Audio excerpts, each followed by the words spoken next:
it comes to China's iconic symbols, what's the first thing that comes to mind? Is it visions of ancient Chinese inventions like the compass, gunpowder, paper and printing technology, or is it high-speed rail train mobile technologies and bike-sharing apps, which have come to define modern China? And who can forget the extraordinary skyline of Pudong of Shanghai or the iconic Great Wall? Over the past year, several new icons have grabbed international headlines, including the world's first driverless bullet train, China's lunar probe, also making history by successfully landing on the far side of the moon, a first for mankind, and so on and so forth. So what are the new symbols of China in 2020? How is China's soft power perceived abroad for this year? I'm joined by Zhang Fan, Associate Professor of Astronomy, Beijing Normal University, Chen Xiaowei, founder of TeloSpring Health Technologies, and Edward Lehman, Managing Director of Lehman, Lee and Xu LLP. So, gentlemen,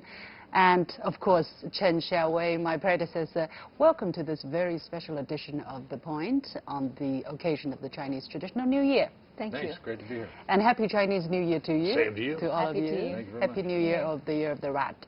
If I'm going to ask you, what do you think is the icon of China for the past 1 year? What springs to mind? In my mind, at least, the word Renaissance really comes to my mind.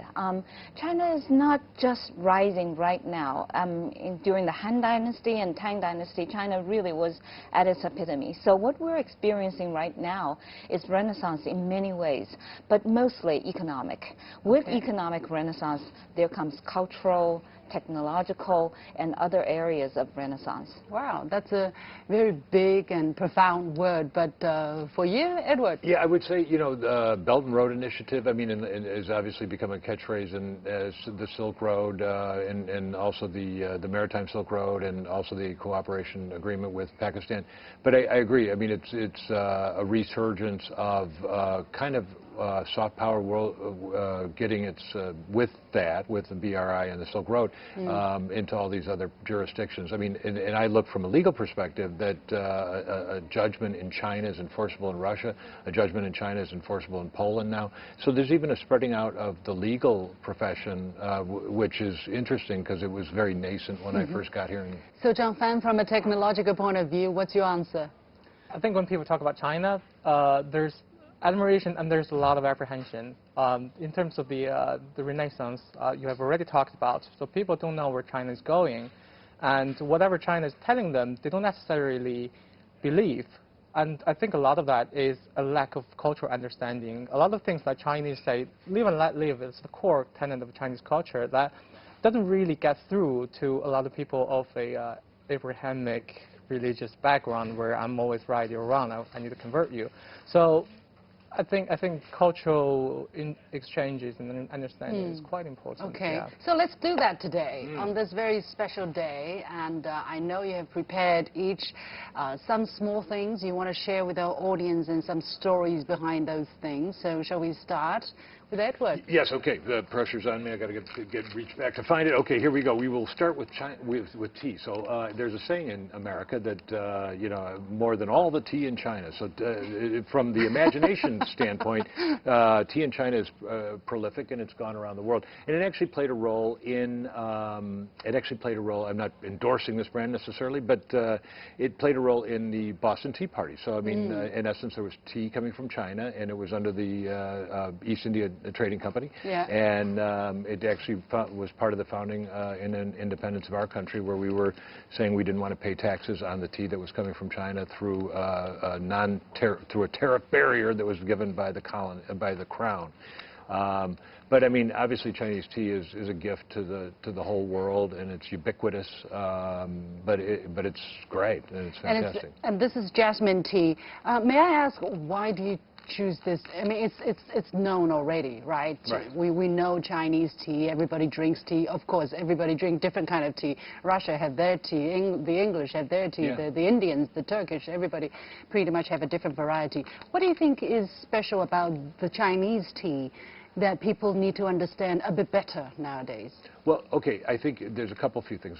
Liu Shun, the famous author, said both tea and coffee can exist side by side. That was one of his writings. And so, I mean, I think it stands for the idea of, I mean, this is sort of another symbol for China and the Chinese people. I mean, although tea is made in many locations. But, I mean, Chinese tea is probably among the finest, if not the finest in the world, and there's a huge and wide range variety of it. But I think that when I first moved here, I mean, Starbucks was nothing. And now Chinese are paying more than $1 per Starbucks coffee. More than $1? I would say sometimes it's $3, $4, $5. No, of course it is. But what it is it's more than $1 than in San Francisco or more than. More so expensive. It's amazing, yeah. So I mean, and I never thought I would see the day because. So you want to see people drinking tea a bit well, no, more, and it's or be healthy. more conscious. And it's good for you. I mean, that's the other thing. Yeah. So I mean, it's not just about caffeine, and there's teas that can regulate for sleeping. There's teas and jasmine, and pu'er, and there's a whole bunch. Recognize the value of traditional Chinese tea. It's not so well promoted. I find it, right? A lot of things about China or Chinese products have slightly a misfortune in that because, for instance, Chinese food is so good, so delicious, it's so tasty, but when it's talked about in the West, it's almost synonym to fast food or something you eat and go, you know. It's not related to Michelin stars and stuff like that. From a legal perspective, it's called a geographic indication. So, for example, Florida oranges or Parmesan cheese and these kind of things. So they're from that actual locale, Burgundy, the wine, Bordeaux, those are actual regions, Champagne, tequila. But what I don't see, which is something where China could do, is have more geographic indication for Xinjiang watermelons and for peaches and maybe in Pinggu district. I don't know, but I mean where so there's more value added to that, more recognition. Precisely, and what happens is the farmers get more money because these recognitions are happening, and I think that there's a movement with the intellectual property offices to do that, but I don't think that they've exploited that as much as they could. There's biological basis to that. It's not just a cultural phenomenon because the soil everywhere in the world are different. Right. So wherever that produces the best honeydew, wherever that produces the best tea, it is, I mean, we know that in China, Maotai, the sorghum for Maotai only grows in Guizhou and in that specific town. So that there's biological basis to that. Okay. So Xiaowei, what have you brought? Oh, herbal medicine. No. I really use it and believe in it. So what happened was like about 4 months ago, I all of a sudden gained like 5 kilos of water weight. And I went to top-notch hospitals and checked my heart, my kidney, my liver, nothing's wrong. My hormones are great. The Western doctors cannot find anything wrong. I went to the Chinese herbal medicine doctor, and he said, oh, you have qi xu wei han. Something. You lack in qi, and you have a cold stomach, to translate, harshly. Literally. But whatever it is, the herbal medicine that he prescribed for me really works. And they actually boil them for you. There are about 30-odd ingredients here, and they boil them for you, and I take 1 pouch in the morning and 1 pouch before bedtime. Interestingly enough, I have a PhD in biochemistry. I went to a Western university for that PhD, and most of my Chinese alumni do not believe in herbal medicine. They think that I got tricked into believing voodoo. It's actually my Western friends who believe me when I say this is real. And interestingly enough, also, science has found that there is science in herbal medicine. One of my best friends, and also a classmate, found that it's actually microRNA that's in the herbal medicine that's doing the work. So there is science. Perhaps what you said earlier was precisely the reason. Nobody can even translate those things. The traditional Chinese stuff, I have no quarrel that it works, but it really needs to be modernized. Clinical trials and everything needs to be modernized. You need to make people at least kind of understand what you're talking about. To gain people's trust. Is that also the difficult thing about communicating with the outside world? Because somehow we know we are not totally wrong, at least, if we're not totally right. But somehow using Western philosophy, Western system of theory, it just doesn't help us understand. You get into the crux of the problem, because even in cooking, we say a bit of this, a dash of that, but when you go into the Western system, everything has to be quantitative, right? So when you go to measure your hormonal level, they actually have, 345 units, but exactly, it's precise, but do you know exactly what it means? Now, the Chinese herbal medicine doctors are not precise, but they know what they're doing. So science is one system, but you cannot argue that everything outside science is wrong. You can be scientifically wrong. You can be unscientifically right. I'll define That's science very here philosophical, a yeah. little bit here. I wouldn't say Chinese medicine or Chinese tradition is against science. It's something separate from science. It's just something we don't know yet. We're not Right. able to explain yet fully, right? With what we have as scientific methods. Right. Properly understanding it would actually help extending the radiation science. We don't want to get into the scientific debate, and he and I would probably agree offline too. But I think what Liu Xin said is, which system do we use? What's the prevailing system? Now, ever since probably way before the Opium War, the world, and China included, has adopted the Western way of thinking and doing business and conducting scientific research more and more. China probably more reluctantly 200 years ago than now. Now, some people might argue that China is, adopting a little too fast, too much. But regardless, there's always a prevailing system. Now, I think when we look forward into the future, I think the world should abandon the view that it has to be either one system or the other. If we could melt or hybridize the best of both systems, or multiple systems, maybe we could all find a way of thinking and a way of living. And Zhang Fan, let me come to you. What surprise have you brought to us? Okay. My mom has been very kind to provide this caricature. Oh, did she draw this? Or? Yeah. What a good son. Within 5 minutes. Just good job. Wow. So is she a professional artist? Yeah, she was an art editor with English language newspaper, actually. Wow. What does it mean? What does it say? So this is solar power. So something is happening in the world of solar powers, which happened last year and the next year, will be happening next year, is solar power is becoming cheaper than coal generation, in terms of generating electricity. And China played a really important role in that. Keep it up there. Right. Not only in terms of dropping the prices by just making more solar panels, but also the solar inverters and other technology that gradually is pushing it towards viability, not just in terms of electricity that it can produce cheaply, but also in terms of how you plug it into the grid to supply electricity, in a smooth manner, not just up and down all the time. Yeah. So what's this guy? What is he doing? And he's trying to harness solar energy. Is that what he's trying to do? Or? I think she took a little bit of an artistic license there. I like as you can see from the from the stuff. It's guiding the light down to the panel somehow. It's supposed to be engineer, maybe, I don't know. And there's a little rat there. Yeah, that's for the year of the rat.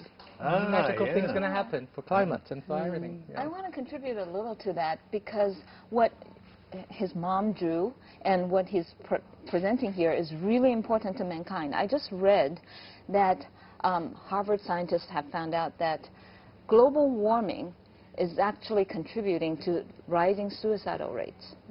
With every 2.5 degrees, I think that's the number, Celsius raised, 2,000 more people die.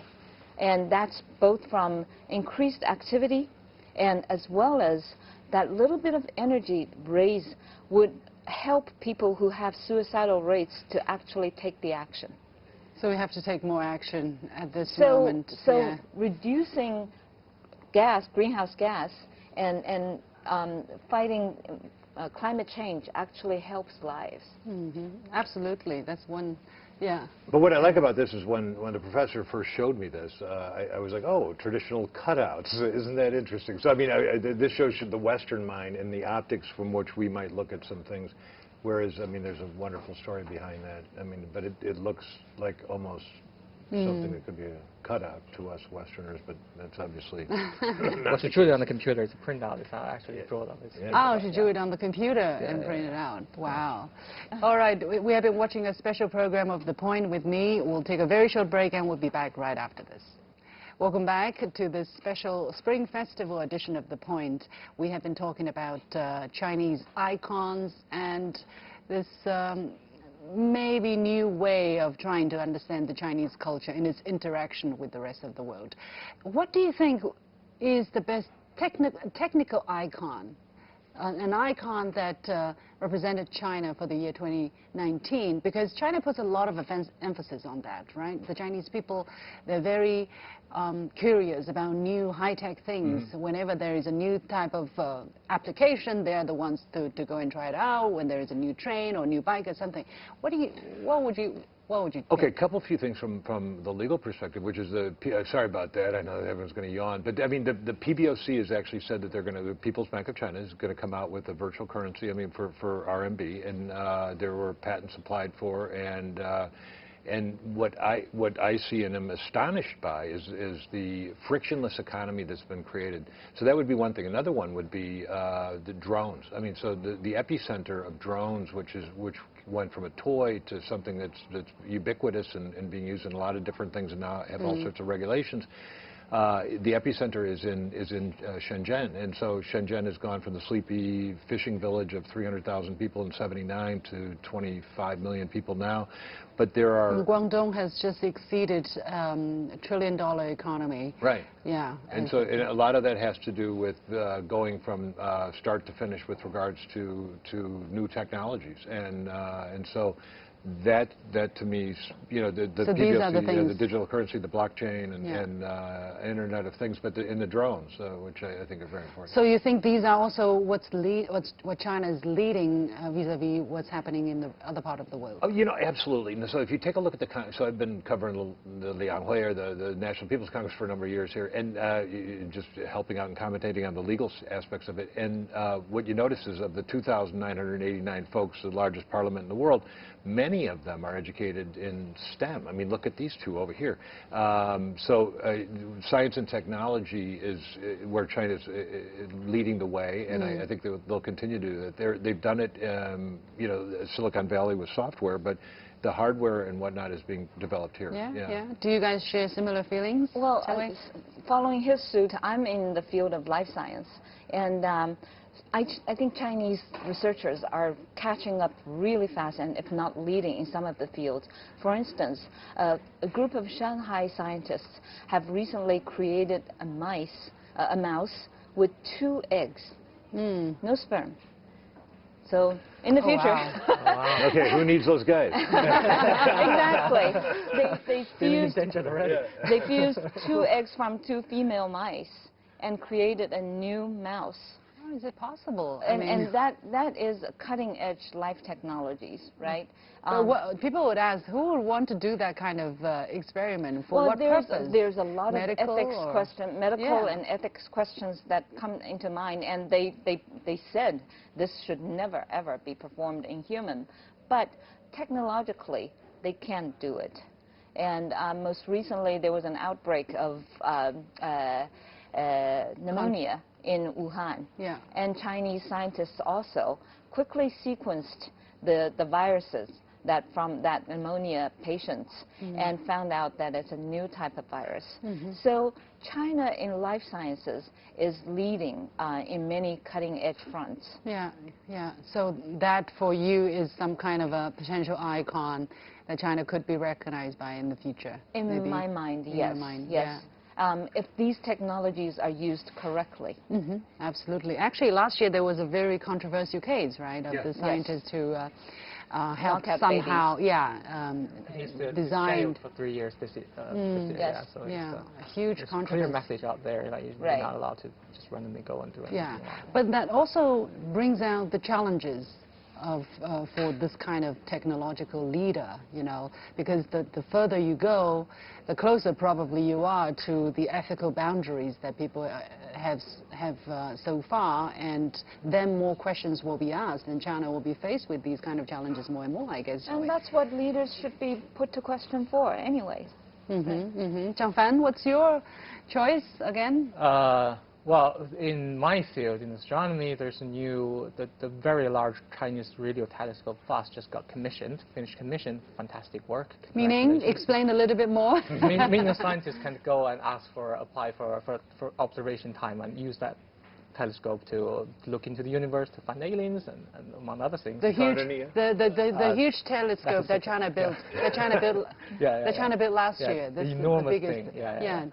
10 yen. Okay. And also other places, people are finding really big black holes, and Chinese astronomy is coming to the forefront. It used to be lagging behind because there's not the practical science, and in old times people think that was kind of useless, but now people are appreciating the importance of fundamental science across Chinese society. So that kind of improvements is really going places, and also things like high-speed rail. High-speed rail, of course, of course. Now we're so used to it, we think it's nothing special, right? Whereas if you take it anywhere else in the world, I guess it's quite a remarkable thing. Oh, yeah, it's actually, we've witnessed, of course, the greatest economic transformation in the history of the world, and I think it's actually speeding up. It's almost like the toilet paper roll towards the end where it goes faster, and it becomes so kinetic. But, I mean, when you look at high-speed rail, I mean, we've been trying in the United States to get high-speed rail between Los Angeles and Las Vegas for a huge period of time. It would never happen.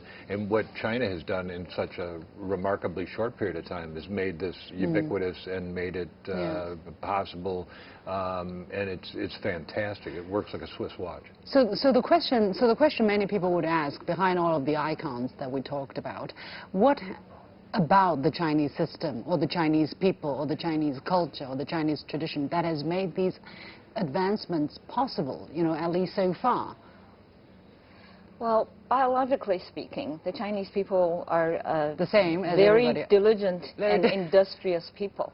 Whether that's in the culture or it's in genes, I'm not sure. Some people might say, are there any people in the world that are not diligent, that are not... Well, that borders on political... I've lived in a few of those places. That borders on political incorrectness. Right, of course. But I just said it's probably by culture, and it's also probably by nature. When you live in a highly populated, densely populated area, you have to be industrious to survive. So, you know, natural selection. But the industriousness of the people and the government, right? There is something very positive about planned economy. When the government has decided to do something, they really move faster than any other government. So that's a positive side of planned economy.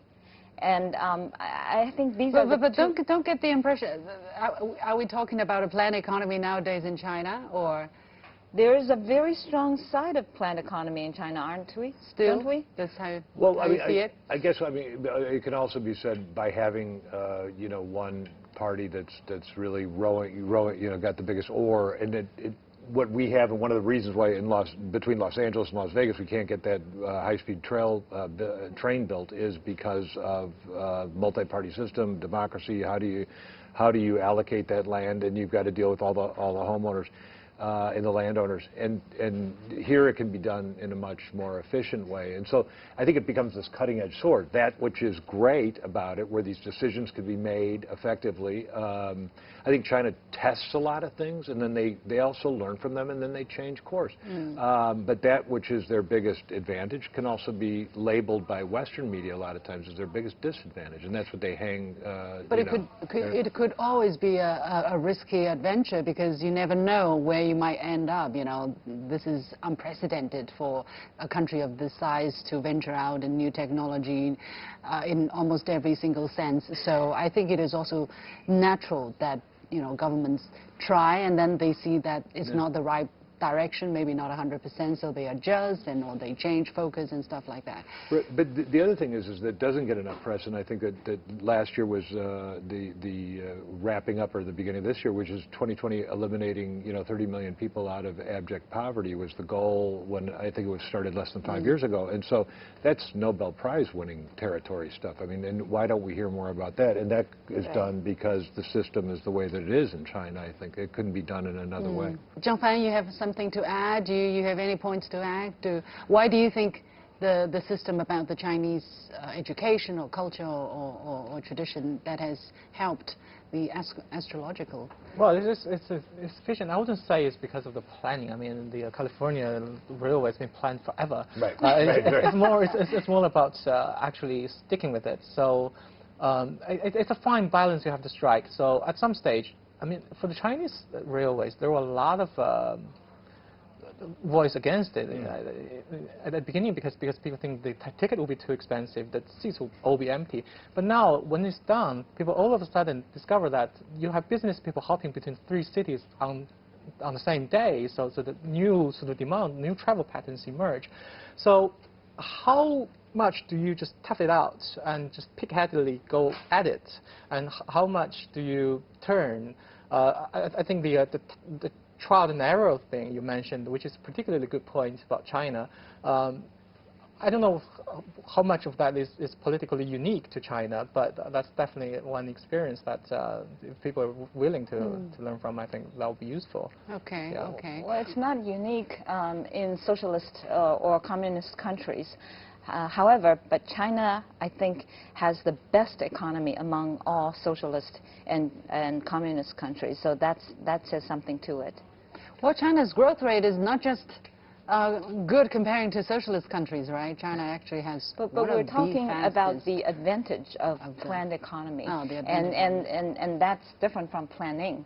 So you can plan in California for decades, but you know, because of political quagmire, maybe nothing would happen. And we have people that are turning over. But to go back to the Chinese personality, I think, I mean, from you all under the warring states period, the state of Zhou, where you had these examinations that allowed people to move from the peasant class to the right into government. And so we didn't have that in the West, and so I think that you've got in your DNA to study and the examinations for 2,000 years, and so I mean going back to what makes China unique. So you've got an entrepreneurial society, you've got people who really value education almost to an obsessive extreme, and that makes for a weird brew of positive stuff. One thing I do want to add is pragmatism. Chinese people are incredibly pragmatic. Yeah. We're not wedded to any doctrine, and I think that's part of the industriousness.